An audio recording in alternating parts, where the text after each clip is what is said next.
বই কিনি না এখনো, তবে গাইড কিনা হয়েছে। স্যার কোন বইটা কিনলে ভালো হবে স্যার, একটু আইডিয়া দিবেন? আমরা তো মেন বই পড়াই, কমার্স পাবলিকেশনের মেন বই। কমার্স পাবলিকেশনের মেন বই পড়াই আমরা, হ্যাঁ। তো মেন বই থেকেই অঙ্কগুলো করাবো, তোমরা মেন বই সংগ্রহ করবা।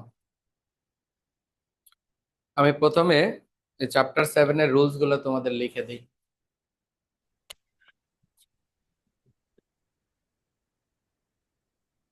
চ্যাপ্টার 7,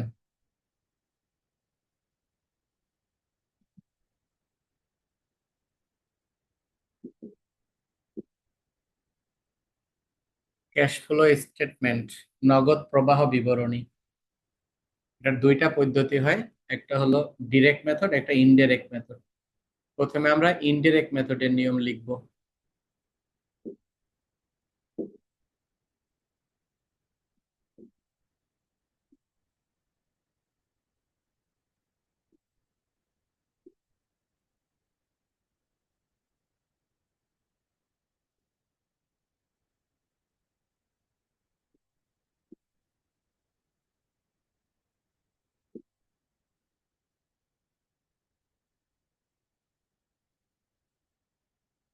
আমি যেগুলো লিখতেছি এগুলো তোমরা তুলে ফেলো সাথে সাথে।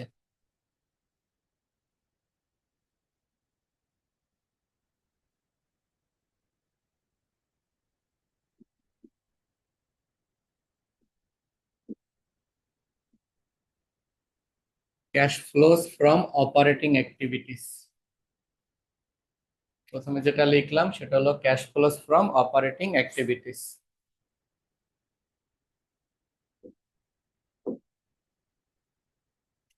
নিট ইনকাম, একটা ফরম্যাট সাজিয়ে দিব, এই ফরম্যাট অনুযায়ী অঙ্ক করতে হবে।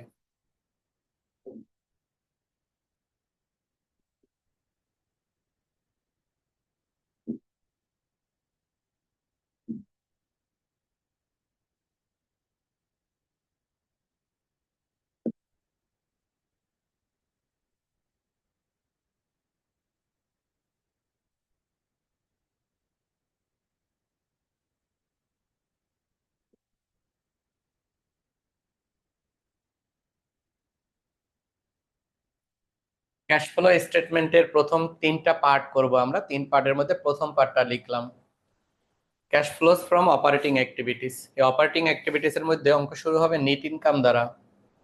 প্রশ্ন অনেক সময় নিট ইনকাম দেয়া থাকবে, অনেক সময় থাকবে না, তখন আমরা বের করে নিব। নিট ইনকাম সেকেন্ড ঘরে বসবে।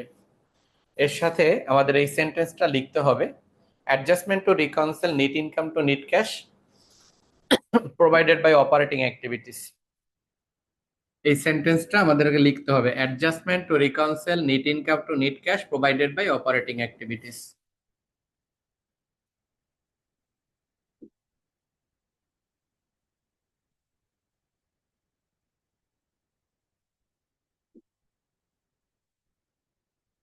ডেপ্রিসিয়েশন বা রিটেন অফ।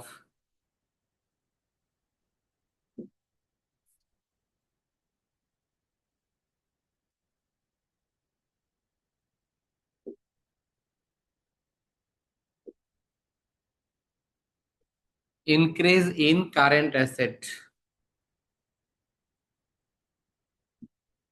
মাইনাস দ্বারা, ব্র্যাকেট দ্বারা মাইনাস বোঝানো হয়েছে।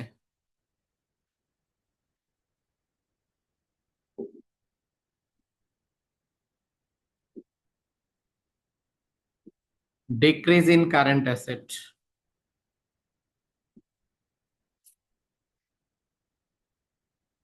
Decrease in current asset.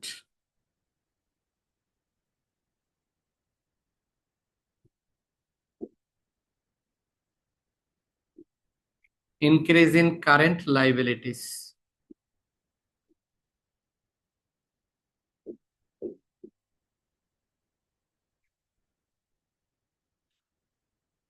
আমি উপরের অংশ মুছে উপরের দিকে লিখব।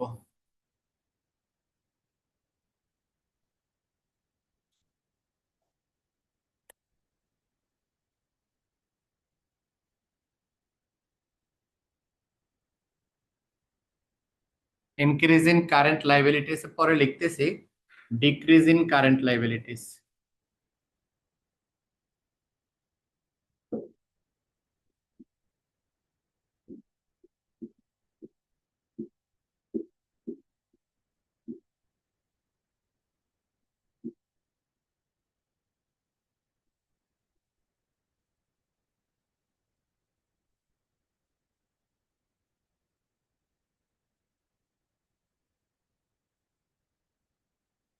Loss on sale of fixed asset.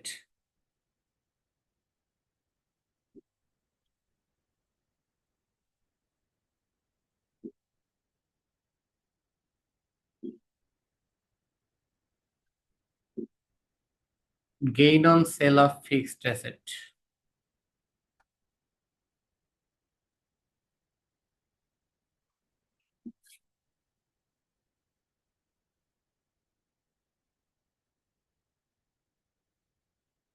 শর্টটা যেভাবে করি ঠিক সেভাবে করবা। আমরা কিন্তু নিচের অংশ থেকে উপরের অংশ লিখছি। হ্যাঁ, তাহলে কি কি লিখলাম সে বিষয়টা একটু খেয়াল করো। প্রথমে লিখলাম একটা পার্ট, এই পার্ট প্রায় লেখা শেষ। এবার আমরা দাগ দিয়ে দিছি, দাগটা 2 করে 1 ঘরে দিয়েছি, ভালো করে খেয়াল করো। স্যার একজন জয়েন হতে পারছে না স্যার, তো স্যার একটু জয়েন করে তারপরে। জয়েন হতে পারতেছে না? হুম, স্যার।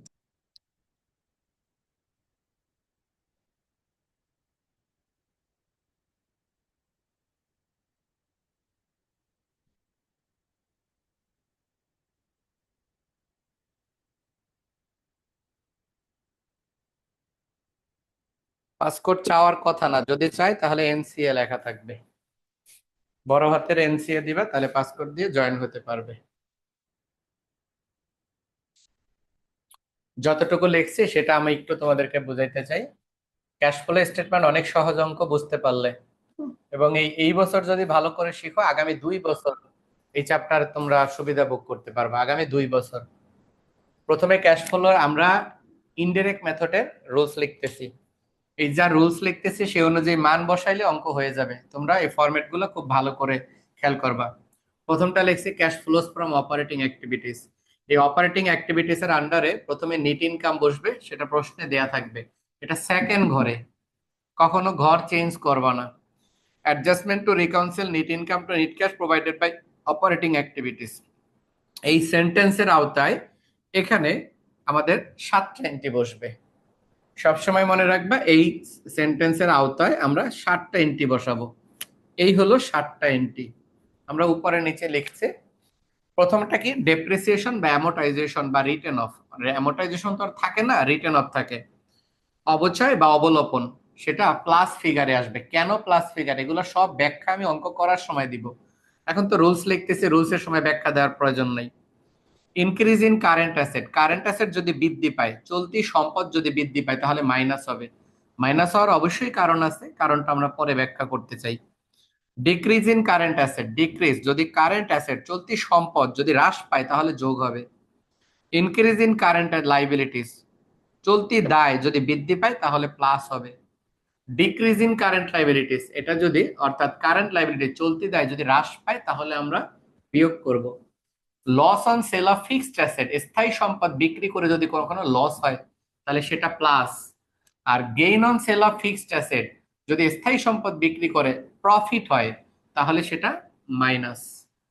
এখন এই যে প্রথম কলামে যা যা লিখলাম, এগুলো যোগ করে দেখো, এই যে এই অ্যামাউন্ট গুলো 1টা 2টা 3টা 4টা 5টা 6টা 7টা, এই 7টা অ্যামাউন্ট যোগ বিয়োগ করে আমরা দেখো দাগটা কিভাবে দিছি, দাগটা পুরোটা দিছি।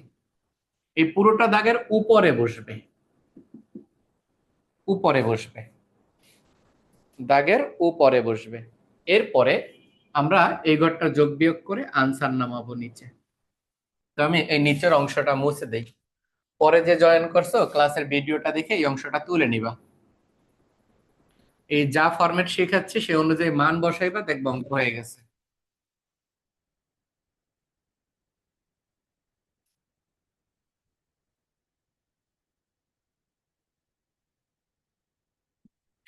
এখন যে অ্যান্সারটা আমরা এই যে লিখলাম, যে অ্যান্সারটা, এই অ্যান্সারের একটা শিরোনাম হবে। সেটা হবে এরকম: নেট ক্যাশ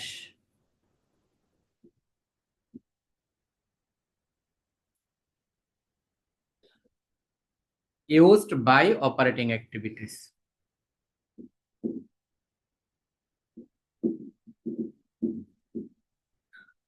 তাহলে এই অ্যান্সারটা কিভাবে আসলো দেখো, এই সেকেন্ড ঘরে যে অ্যান্সারটা দাগের নিচে নামলো, এই অ্যান্সারটার নাম হবে নিট ক্যাশ প্রোভাইডেড। এটাই কিন্তু আনসার, এটা একটা অঙ্কের, এইটা একটা অঙ্কের অ্যান্সার হবে। নেট ক্যাশ প্রোভাইডেড বা used by operating activities. Provided হলো প্লাস ফিগার হলে, ইউজড হলো মাইনাস ফিগার হলে। অর্থাৎ এই যে উপরে এটার একটা অ্যান্সার আছে দেখবা নেট ইনকাম, এই নেট ইনকামের সাথে যদি এটা যোগ করার পরে এই অ্যান্সারটা যদি পজিটিভ আসে, প্লাসে আসে, তাহলে আমরা প্রোভাইডেড শব্দটা লিখব। প্রোভাইডেড মানে উদ্ধৃত, এখানে প্লাস ফিগারে থাকবে। আর যদি এই অ্যান্সারটা মাইনাস ফিগারে চলে আসে তখন আমরা লিখবো ইউজড। তার মানে ক্যাশ ফ্লোতে প্লাস ফিগারে লিখতে হয় প্রোভাইডেড, মাইনাস ফিগারে লিখতে হয় ইউজড। ইউজড, এই ইউজড বলতে ঘাটতি, ঘাটতি বোঝাবে। আমরা তিনটা পার্টের মধ্যে প্রথম পার্টটা লিখলাম। এখন 2 number, cash flows from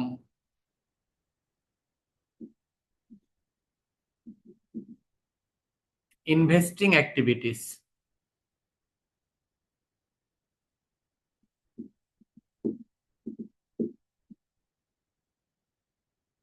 cash flows from investing activities. এই ইনভেস্টিং অ্যাক্টিভিটিস এর মধ্যে কতগুলো এন্ট্রি বসবে? Sale of investment, first column. Sales of fixed asset,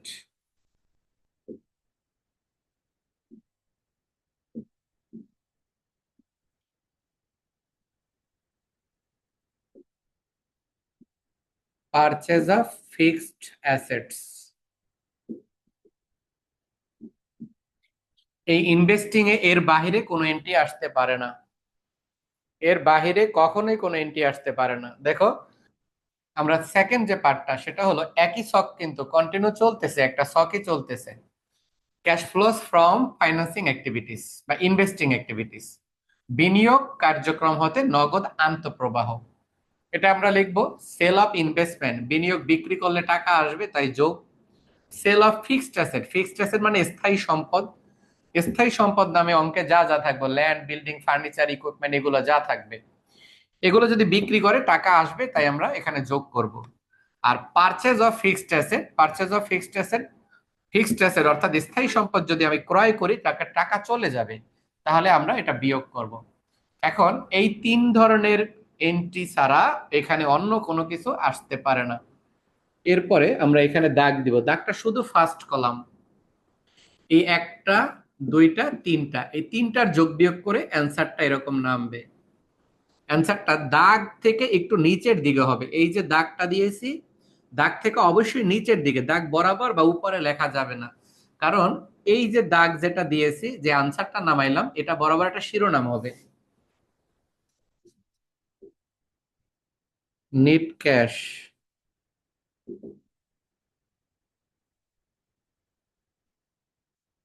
net cash provided by used by investing activities.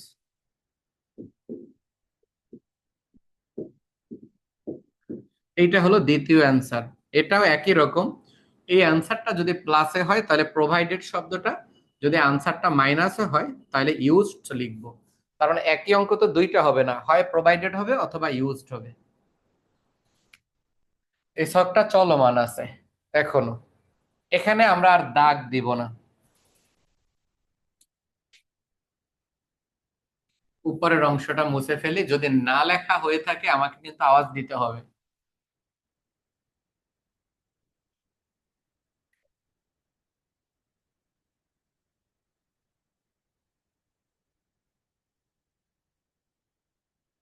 এর পরের অংশ আমরা করব 3 number part.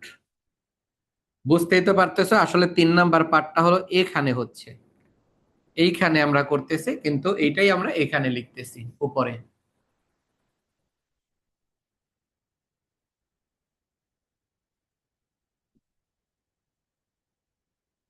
Cash flows from financing activities.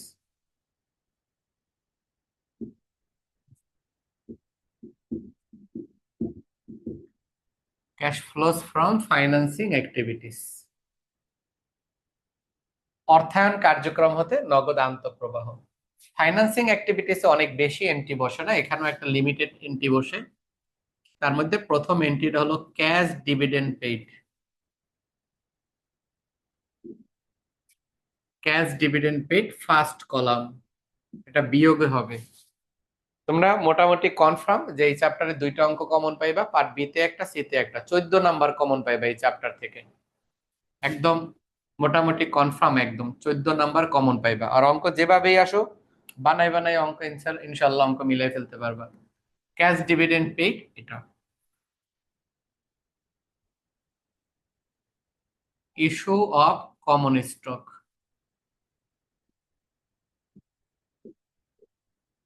Plus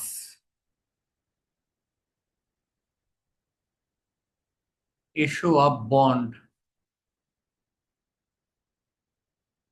bond payable.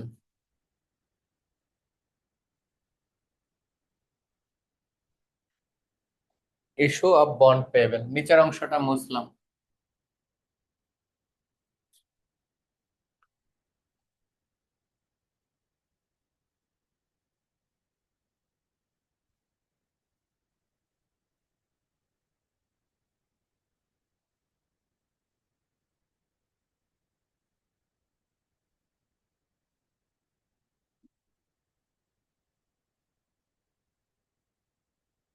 Paid to bonds payable,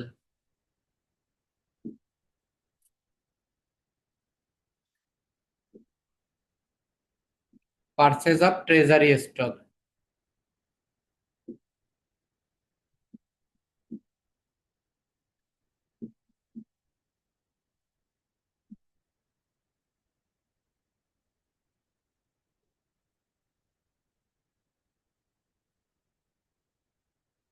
sales of treasury stock. এটার বাহিরে এখানে কখনোই কোনো কিছু আসবে না। এই 6টা এন্ট্রির বাহিরে কখনোই আসবে না। এখান থেকে কমবে, এখানে বাড়তে পারে না। এখন আবার আমরা এগুলো সব যোগ করব, যোগ করে একটা অ্যান্সার লিখব। Net cash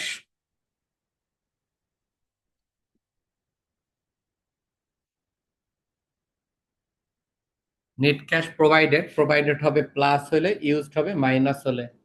net cash provided by used by financing activities,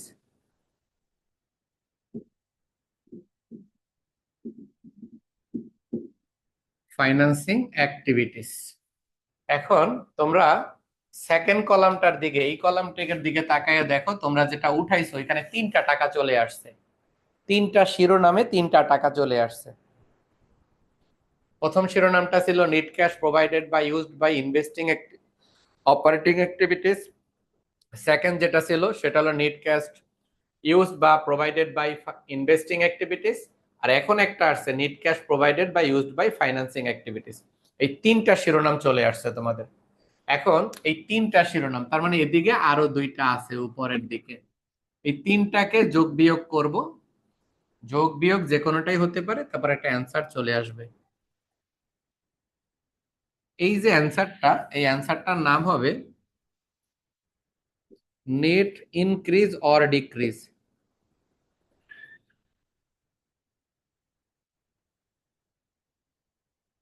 in cash. Net increase or decrease in cash. Increase হবে যদি প্লাসে হয়, ডিক্রিজ হবে শুধু মাইনাসে হয়। এর সাথে যোগ বিগিনিং ক্যাশ ব্যালেন্স,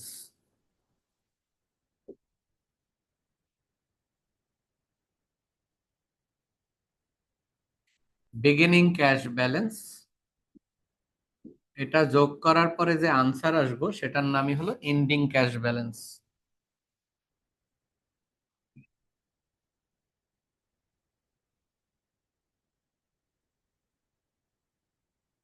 এই হলো ক্যাশ ফ্লোর ইনডিরেক্ট মেথডের ছক। শেষের কথাটা হলো এন্ডিং ক্যাশ ব্যালেন্স।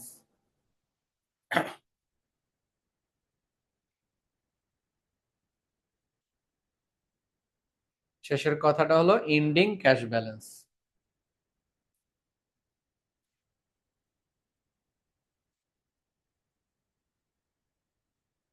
এটা তোমরা পুরোটা উঠাও, এর আগে যতটুকু উঠাইছে তারপরে এতটুকু। তোমরা কি আমার সাথে সাথে উঠাইতে পারছো? আমি তো জিজ্ঞেস করলাম না, চটপট উঠাই ফেললাম। জি স্যার, উঠাচ্ছি স্যার। আচ্ছা, তোমরা কি করবা, একজন উঠানের পরে তোমরা ওই ক্লাস শেষে গ্রুপে আবার দিয়ে দিবা, ছবি তুলে গ্রুপে দিয়ে দিবা। তাহলে একজন যদি কেউ না উঠাইতে পারে সেটা সে তুলে নিতে পারবে। Okay sir. স্যার এই চ্যাপ্টারটা সম্পর্কে একটু বেসিক ধারণাটা দিবেন একটু হ্যাঁ, প্রথমে। আমি রুলস লিখতেছি, তারপরে আমি বিস্তারিত বলবো সব। Okay sir.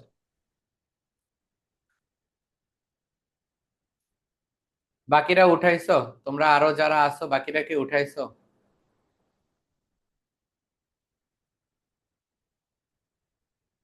তোমরা আনমিউট করে কথা বলতে পারবা, ক্যামেরা অন করার দরকার নেই, কিন্তু যখন কোশ্চেন করবা তখন আনমিউট করে কোশ্চেন করতে পারবা।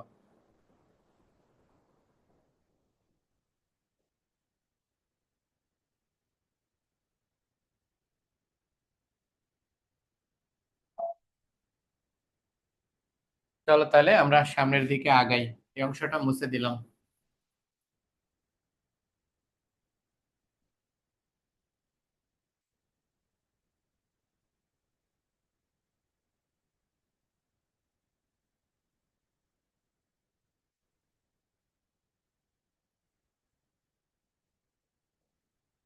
আমরা কতগুলো নোট লিখবো,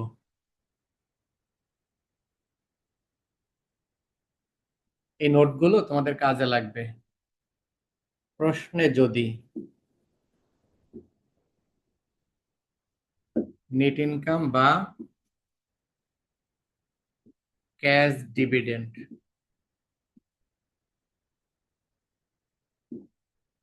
8 দেয়া না থাকে,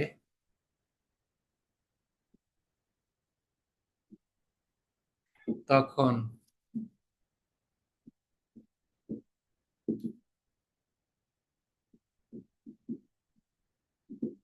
রিটার্ন আর্নিং দ্বারা বের করতে হবে।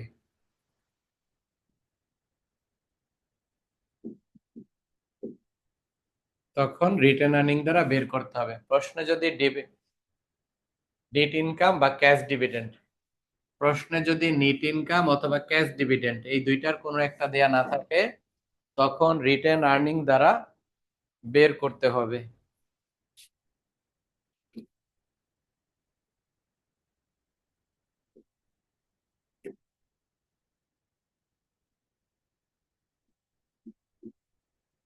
প্রশ্নে depreciation expense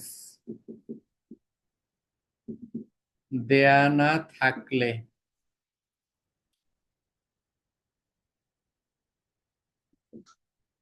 accumulated depreciation, accumulated depreciation দ্বারা বের করতে হবে।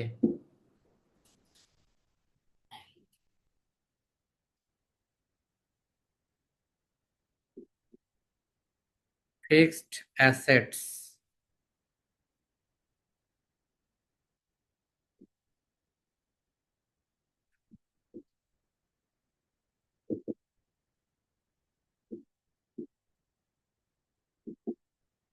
বিক্রয় করার পরেও যদি এন্ডিং ব্যালেন্স বৃদ্ধি পায়,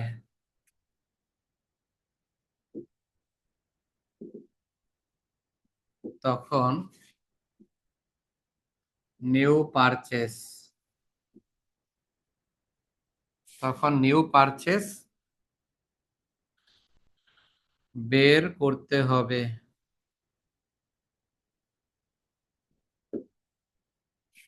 তখন নিউ পারচেস বের করতে হবে।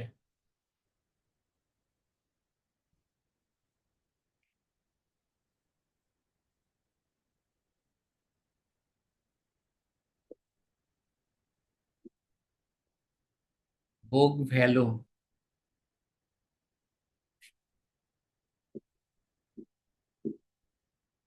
Cost price minus accumulated depreciation.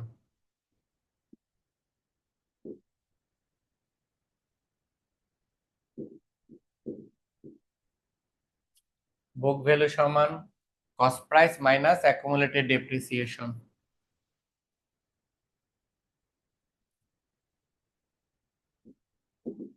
Profit slash loss মানে লাভ লস, লাভ বা লস যে কোনোটাই বিবেচনা করি, সেটা হলো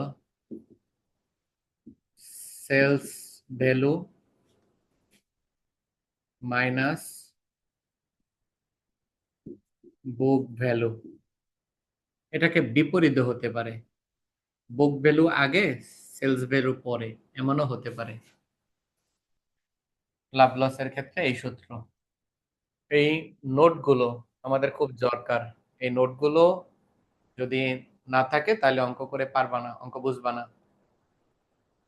অনেক সময় অঙ্কে করতে গেলে এগুলো থাকবে না, তখন আমরা নোটগুলো স্যার নোটগুলো মিস ইম্পর্টেন্ট খুব। করে করব। হ্যাঁ, নোটগুলো স্যার ইম্পর্টেন্ট হয় অঙ্ক করার হুম, সময় স্যার। হ্যাঁ, এগুলো এগুলো দেখলেই তোমরা অঙ্ক ভালো বুঝতে পারবা।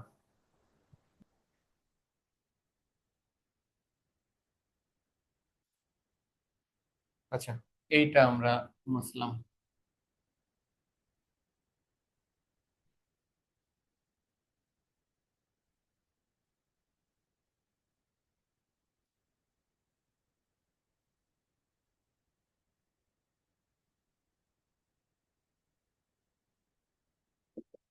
Current assets,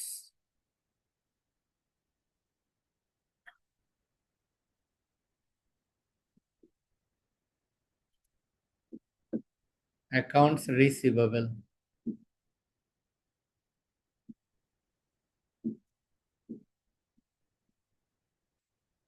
note receivable,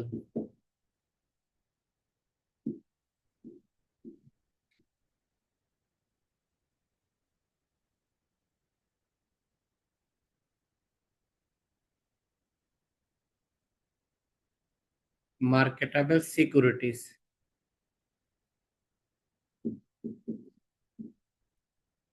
short term investment,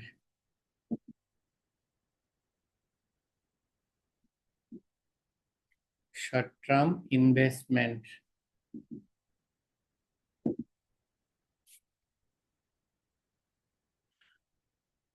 inventory,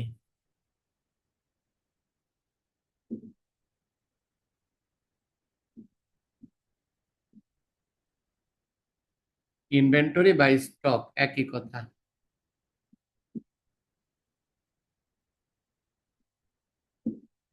prepaid expense. এখানে আমরা কতগুলো কারেন্ট অ্যাসেটের নাম লিখছি। এই কারেন্ট অ্যাসেট গুলো আমাদের থাকতে হবে, মনে রাখতে হবে, একদম সেম, একদম কোনোভাবেই এগুলো বলা যাবে না। Account receivable, note receivable, marketable securities, short term investment, merchandise inventory বা স্টক, যাই বলি প্রিপেড এক্সপেন্স।